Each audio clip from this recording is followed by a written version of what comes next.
tentang harta peninggalan arwah kan.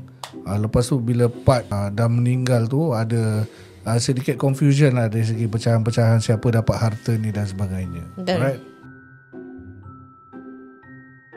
Al-Kisah cerita ini. Al-Kisah Thayyib.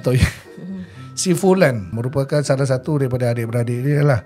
Dia ada dalam 4 ke 5 adik-beradik tak salah. Waktu ibunya masih hidup. Yang bercerita ni adalah adik. Dia letak nama abang dia dalam rumah tu sebagai second owner. Bila mak dia cakap, dia pesan ini cakap melalui mulut sekiranya apa-apa terjadi kepada maknya, jual rumah ni, share adik-beradik. Kat sini dah start ada kekeliruan sikit lah. Sebab